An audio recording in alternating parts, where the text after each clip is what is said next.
이 시간 말씀은 마태복음 15장 29절부터 39절까지 가도록 하겠습니다. 마태복음 15장 29절에서 39절입니다.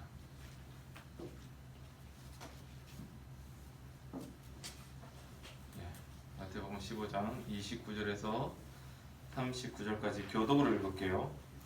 예수께서 거기서 떠나서 갈릴리 호숫가에 이르러 산에 올라가 거기 앉으시니 우리가 다리 저는 사람과 장애인과 맹인과 말 못하는 사람과 기타 여럿을 데리고 와서 예수의 발 앞에 앉음에 고쳐주시니 말 못하는 사람이 말하고 장애인이 온전하게 되고 다리 저는 사람이 걸으며 맹인이 보는 것을 무리가 보고 놀랍게 여겨 이스라엘의 하나님께 영광을 돌리니라. 예수께서 제자들을 불러 이르시되 내가 우리를 불쌍히 여기노라. 그들이 나와 함께 있은지 이미 사흘이매 먹을 것이 없도다. 길에서 비진할까 하여 굶겨 보이지 못하겠노라. 제자들이 이르되 광야에 있어 우리가 어디서 이런 무리가 배부를 만큼 떡을 얻으리이까. 예수께서 이르시되 너희에게 떡이 몇 개나 있느냐. 이르되 7개와 작은 생선 2마리가 있나이다 하거늘. 예수께서 무리에게 명하사 땅에 앉게 하시고 떡 7개와 그 생선을 가지사 축사하시고 떼어 제자들에게 주시니 제자들이 무리에게 주매 다 배불리 먹고 남은 조각을 7 광주리에 차게 거두었으며 먹은 자는 여자와 어린이 외에 6,000명이었더라. 예수께서 무리를 흩어 보내시고 배에 오르사 마가단 지경으로 가시니라. 아멘. 네, 오늘 말씀의 제목은 내 생각보다 크신 하나님을 기억하라는 제목으로 한번 정해봤어요. 우리가 이제 지난주에는 토요 모임을 하지 못했어요. 행사 준비 때문에 너무 바빠서 못했는데 그 전주에, 그러니까 2주 전에 우리는 이제 요 앞에 나오는 본문으로 말씀을 들었습니다. 두로와 시돈 지방에서 가나안 여인의 딸의 병을 고쳐주신 그런 사건에 대해서 말씀을 들었죠. 그 예수님이 오늘은 그 두로와 시돈 지방에서 다시 갈릴리 지역으로 돌아오셔서 오신 후에 일어났던 사건들을 기록하고 있습니다. 그런데 예수님이 갈릴리 지역으로 돌아오셨다고 하셨는데 이 갈릴리 지역이 그 갈릴리 지역 중에서 유대인 지역과 그 다음에 이방인 지역이 나눠지거든요. 여러분 잘 모르겠지만 예수님께서 이 유대인 지역으로 가신 것이 아니라 이방인 지역으로 가셨어요. 이 갈릴리를 딱 놓고 보면 갈릴리 이 호수 모양이 어떻게 생겼냐면 약간 사람이 심장처럼 생겼어요. 심장처럼 생겼는데 이 심장을 중간으로 딱 놓고 중간으로 딱 잘라서 동쪽이죠. 봤을 때 동쪽 지역은 이방인 지역에 해당합니다. 특별히 북동쪽 지역은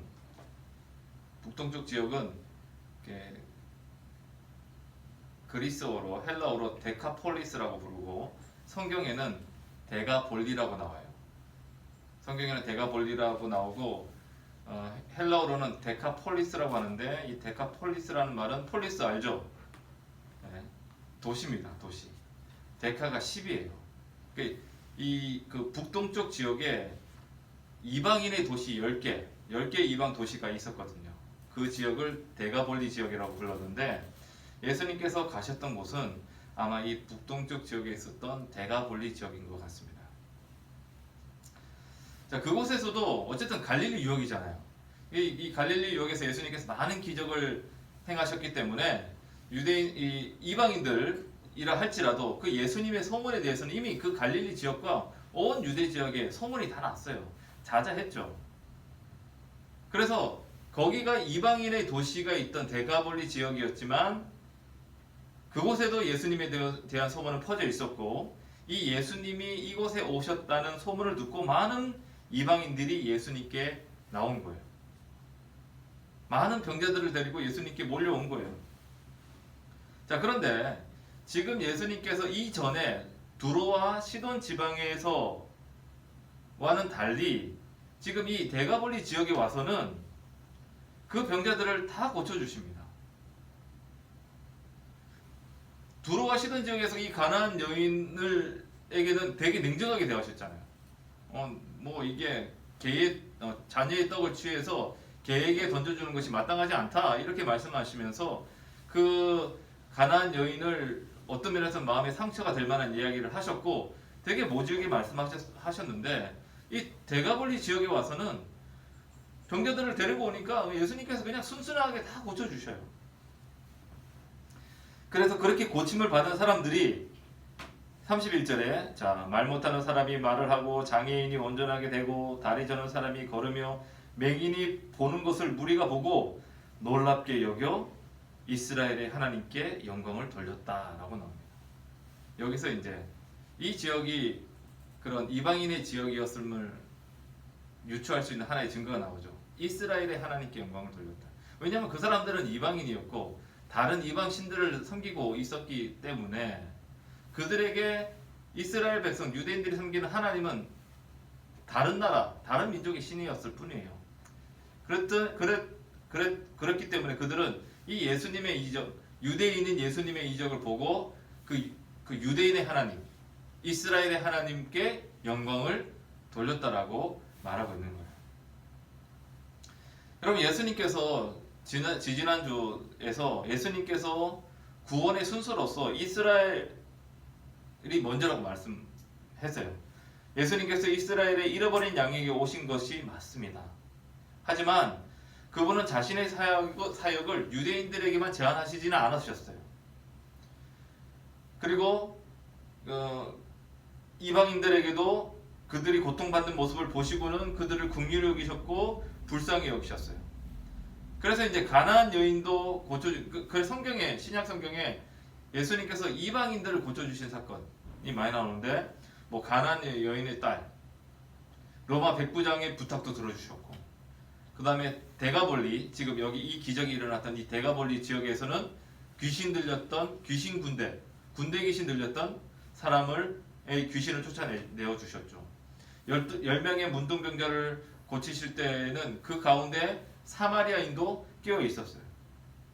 이런 것들을 보면 그분이 사역을 하실 때에 무슨 이방인이기 때문에 뭔가 장애인이기 때문에 뭔가 종이기 때문에 가난하기 때문에 이러한 기준을 가지고 예수님이 어떤 사역을 하시는데 제한을 두시지는 않은 것이 분명하고 그분의 은혜에는 차별이 없었던 것이 분명합니다.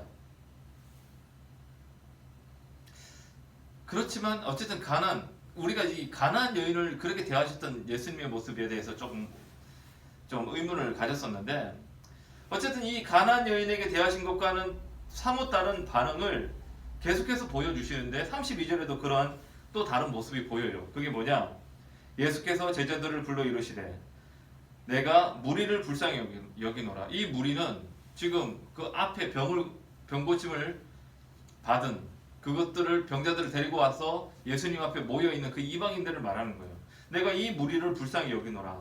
그들이 나와 함께 있은즉 이미 사흘임에 먹을 것이 없도다. 길에서 기진할까 하여 굶겨 보내지 못하겠노라 말씀하시죠.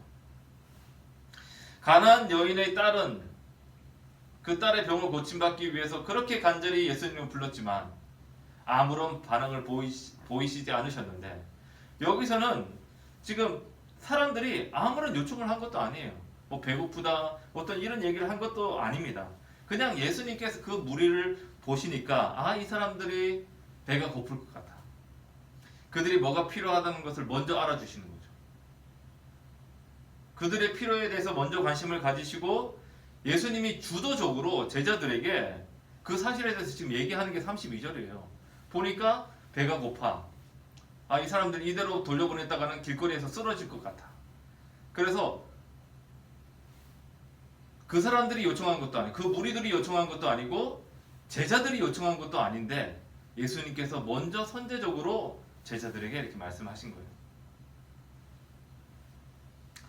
오병이어 기적을 행하셨을 때만 해도 여러분 오병이어 기적을 행하셨을 때만 해도 제자들이 먼저 예수님께 무리의 상황을 알렸고 그래서 예수님께서 이렇게 일을 진행하셨는데 이 데가볼리 지역에서는 이 이방인들에게 예수님이 훨씬 더 적극적이었단 말이죠.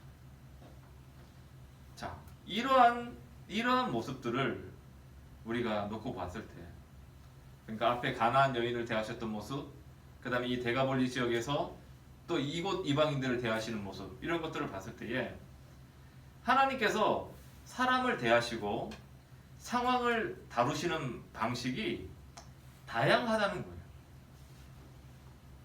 한 사람에게, 모든 사람에게 똑같은 방식으로, 똑같은 방법으로 사람을 대하시지 않으시고 하나님은 사람마다, 그 사람이 같은 이방인인데도 어떤 사람에게는 이렇게 대하고 어떤 사람에게는 또 저렇게 대하고, 각각 똑같은 상황이지만 이 상황에서는 이렇게 하라고 하시고 저 상황에서는 또 저렇게 하라고 하시고, 같은 상황인데도 말씀하시는 것이 다 틀리고 다양하다는 거예요. 그렇기 때문에 여러분, 우리는 하나님에 대해서 좀 더 열린 마음이 있어야 돼요. 가나안 여인에게 예수님은 다소 엄격한 모습을 보이셨지만 데가볼리 지역의 이방인에게는 한없이 부드럽고 너그러운 모습을 보이신단 말이에요. 이것은 그 사람을 대하실 때 또는 그 사람을 향해서 가지고 계신 목적이 다 틀리기 때문인데, 그래서 여러분, 우리가 뭔가 일을 볼 때에 어떤 일에 대해서 하나님께서 어떻게 일하실까를 기대할 때에 내가 기대하고 바라는 방식이 아니라 하나님께서는 전혀 다른 방식으로, 때로는 내가 원하지 않는 방식으로, 원하지 않는 시간에, 원하지 않는 어떤 다른 것들로 하나님께서 일을 하신다는 것을 우리가 알아야 된단 말이에요.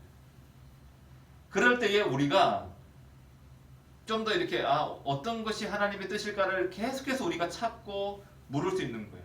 만약에 그게 아니고 우리가 하나의 방식, 내가 가지고 있는 하나의 방식, 하나의 기대, 이것만 가지고 있으면 내 방식과 내가 기대하는 것과 다른 어떤 일이 일어날 때, 다른 것들이 벌어질 때에 나는 그것만 알고 있고 그것만 원하니까 계속 그것을 고집하게 되고, 결국 우리는 그렇게 하다가 하나님의 뜻을 받아들일 수 없게 되고 때로는 무시하게 되고 더 심하게는 하나님의 뜻을 반대하는 그런 행동을 우리가 하게 될 수 있다는 말이에요. 무슨 말인지 이해하시겠어요? 좀 어려울 수도 있는데 이거를, 그러니까 여러분이 하나님께 기대하는 게 있잖아요. 여러분 기도할 때 하나님 이렇게 해주세요라고 기도를 하잖아요. 그런데 하나님께서 그렇게 우리가 기도하는 대로 늘 응답하시는 것이 아니라는 말이야. 그럼 만약에 하나님께서 다르게 응답을 보여주시고 다르게 나에게 어떤 사인을 보여주시면 우리는 어떻게 생각할까요? 나는 이렇게 기도하지 않았는데 이거 하나님 뜻이 아닐 거야. 우리가 이렇게 생각하기 쉽다는 말이에요. 그래서 우리에게 필요한 게 뭐냐? 그래서 우리에게 필요한 것은 하나님에 대해서 훨씬 더 많은 지식이 필요해요. 하나님은 나보다 훨씬 크시고 무궁하시기 때문에 우리는 하나님을 다 이해할 수 없습니다. 그리고 우리 삶에 일어나는 모든 일들에 대해서 우리가 다 이해할 수 없어요. 그래서 우리 삶에는 내가 이해할 수 없는 일들이 엄청나게 많이 있죠. 왜냐하면 우리는 내가 원하는 어떤 하나의 틀에 갇혀 있지만 하나님은 그것보다 훨씬 크신 분이기 때문에, 그것보다 훨씬 다양한 방식으로 일하시기 때문에 우리는 그분의 방식을 완전히 다 이해하지 못해요. 우리가 하나님에 대해서 알 수 있는 길은요, 오직 이 성경을 통해서 우리에게 계시하시는 부분만 알 수 있고요. 그리고 우리가 성령 충만해서 상황 속에서 어떤 일 속에서 하나님께서 그 상황을 깨닫게 해주시는 지혜가 있을 때에만 분별할 수 있어요. 그거 없으면 우리는 진짜 멍합니다. 그러므로 우리는 진짜 열심히 성경을 읽고 배워야 되고 하나님에 대해서 더 많이 알아가야 됩니다. 그리고 기도를 통해서 하나님의 지혜를 날마다 구해야 돼요. 하나님의 뜻을 이해할 수 있게 해달라고. 하나님 나에게 지혜를 주셔서 어떻게 해야 될지 알려달라고. 그냥 내가 원하는 대로 쭉 쏟아내듯 기도하고 마치는 것이 아니라 그 기도 속에 가능한 한 하나님께 묻는 게 더 낫죠. 그러면 우리가 하나님 뜻을 더 잘 이해할 수 있거든요. 근데 문제는 우리가 보통 하나님께 묻지 않고 그 내가 원하는 것만 쭉 얘기하니까 그것과 다른 하나님의 응답이 올 때예요. 이게 분간을 못하는 거예요. 하나님의 뜻인지 아닌지. 왜냐하면 나는 그것을 구하지 않았으니까. 그리고 거기에만 갇혀 있으면은 내가 기도한 것과 다른 것이 오면은 그건 하나님의 뜻이 아니라고 우리가 그냥 쉽게 이렇게 판단을 해버린다는 말이에요. 그래서 사실 우리는 좀 더 묻는 기도를 훨씬 많이 해요. 뭐든지 무엇을 하든지 내가 계획을 짜고 내가 모든 걸 다 정해놓고 하나님 도와주세요. 이거 굉장히 위험하고 계획을 짜기 전에 뭔가를 하기 전에 하나님 어떻게 할까요? 뭐가 오를까요? 어떤 결정을 할까요? 언제 할까요? 무엇을 할까요? 그렇게 물으면 훨씬 우리는 하나님의 뜻을 분별하기가 쉽겠죠.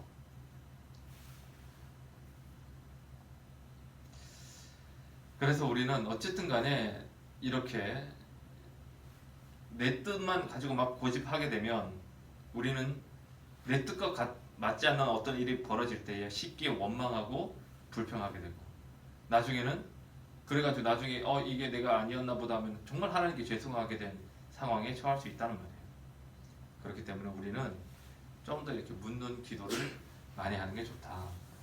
자, 어쨌든 간에 그렇게 예수님께서 참 이 이방인들, 이 대가볼리 지역에 있는 사람들을 이렇게 불쌍히 여기시고 국률하게 대하셨어요. 그러면서 이제 32절 이하에 나오는 것이 이것은 우리가 오병이어 기적만 아는데 요 기적을 칠병이어 기적이라 하거든요. 그러니까 떡 7개와 물고기 2마리로 4,000명을 먹이신 사건. 이걸 칠병이어 기적이라고 해요. 자, 그런데 이 칠병이어 기적이 오병이어 되게 비슷해 보이잖아요. 모든 면에서 비슷합니다. 그런데 차이점이 있어요. 차이점이 뭐냐? 먼저는 이 기적을 베푼 대상이 틀리죠. 오병이어는 유대인 지역에서 유대인들에게 행했던 기적이에요. 그에 비해 칠병이어는 아까 얘기했던 것처럼 이방인일 가능성이 높습니다. 그러니까 대상이 이방인이었을 가능성이 많고요. 그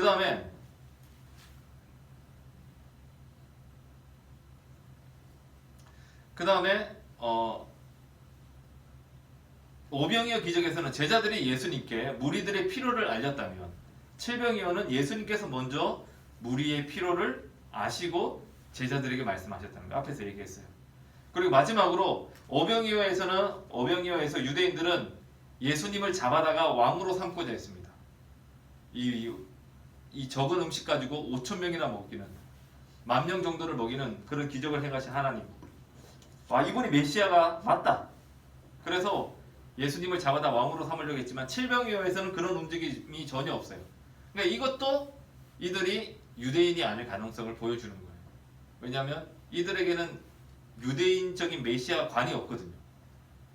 그 유대인적 메시아 관에서 사람들에게 먹을 것을 입혀주시고 제공하시는 그런 분의 메시아적인 모습이 있기 때문에 유대인들은 그 기적을 경험하고 예수님을 왕으로 삼으려고 했다고 제가 이전 설교에서 말씀을 드렸어요.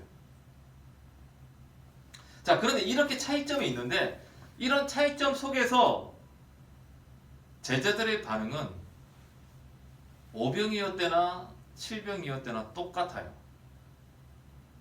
이런 차이점이 있는데 제자들의 반응은 똑같아요. 예수님께서 먹을 것이 없느냐, 너희가 주라, 이런 얘기를 할 때 다들 이거밖에 없는데 어떻게 해요?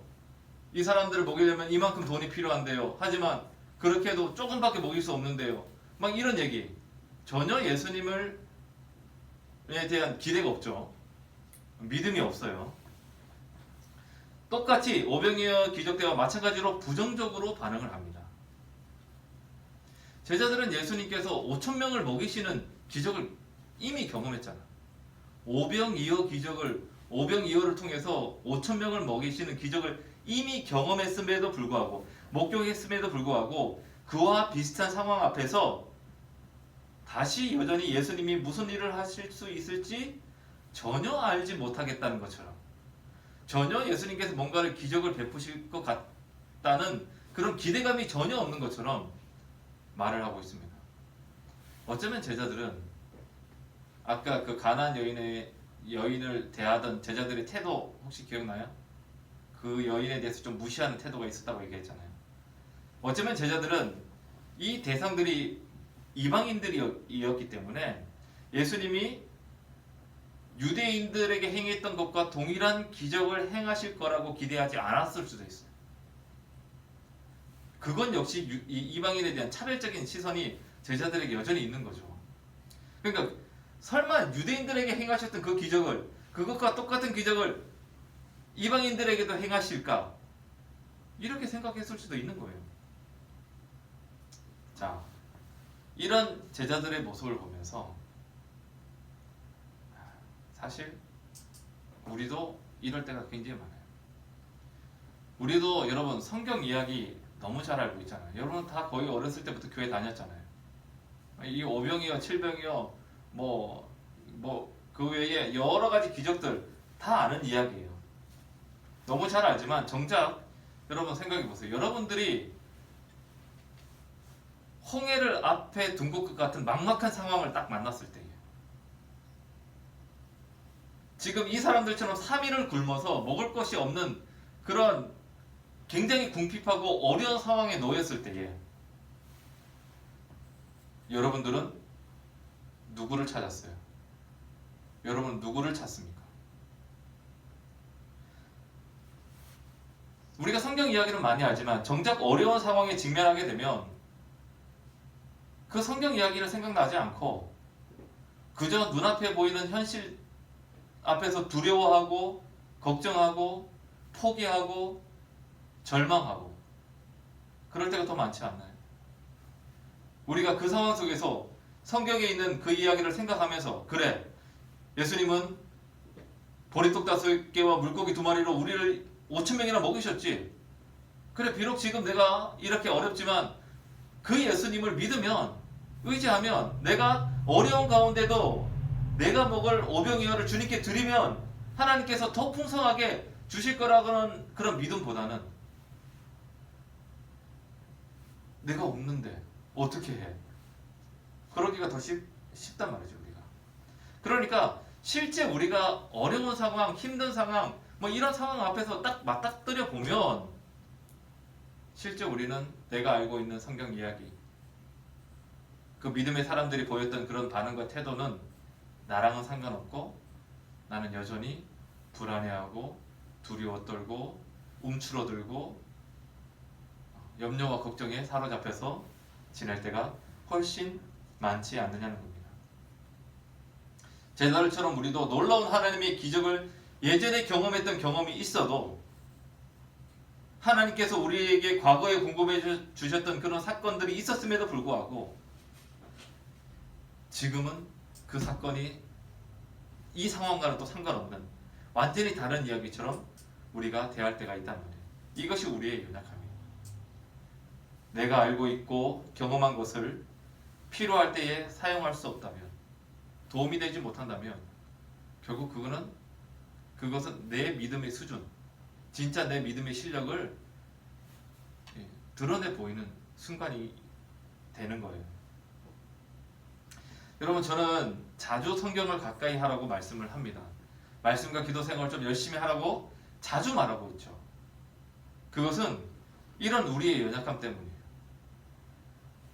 우리가 성경을 잘 아는 것 같지만 정작 필요할 때에 필요한 말씀이 생각나지 않고 그 상황에서 말씀을 기준으로 따라서 어떻게 내가 행동해야 될지, 어떻게 반응해야 될지 그 지혜를 말씀을 통해서 얻지 못합니다. 우리가 정말 이 말씀을 통한 지혜를 얻으려면, 그리고 그 말씀으로부터 힘을 얻으려면 우리는 말씀을 가까이 하는 수밖에 없어요. 매일매일 말씀을 읽어야 되는 거예요. 그래야지 지금 그 상황이 나한테 언제 닥칠지 모르잖아요. 그 상황이 닥치면은 그동안 읽던 말씀도 읽지 않고 그냥 그 문제에 매여져 버리면은 결국 우리는 그 말씀을 통해서 하나님께서 나에게 말씀하시는 지혜나 힘이나 이런 것들을 공급하지 못하고 결국 내 마음대로 살아가게 될 거란 말이에요. 우리의 기억과 지식은 그리 믿을만 하지 못합니다. 그것보다 우리에게 더 필요한 것은 날마다 말씀 앞에 서는 행동이에요. 내가 성경 많이 아니까 어떤 상황에 놓이면 그 말씀이 떠올라서 이겨낼 수 있겠지? 아니요. 그렇지 않더란 얘기예요. 그것보다는 어떠한 상황에서도 매일매일 말씀을 읽고 있으면 오늘 당한 어려움 앞에서 괴롭다 할지라도 그 다음날 아침에 다시 내가 말씀 앞에 서게 되면 하나님께서 그 말씀을 통해서 나에게 말씀하시는 것들을 듣고 거기서 지혜를 얻을 수 있고 거기서 힘을 얻을 수 있고 위로를 받을 수 있다는 말이에요. 그래서 그냥 단순히 내가 알고 있다, 기억하고 있다는 것보다 더 중요한 것, 매일 말씀을 가까이 해야 된다. 그것이 우리로 하여금 계속해서 하나님의 뜻 안에서 하나님의 도움을 받으면서 살게 하는 능력이 된다는 말이에요.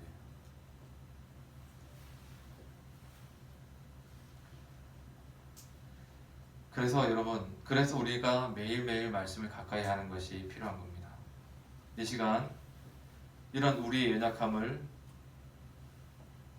도와달라고, 그런 연약함 속에서도 하나님을 붙들 수 있는 은혜를 달라고 이 시간 우리 다 같이 기도하기를 원합니다.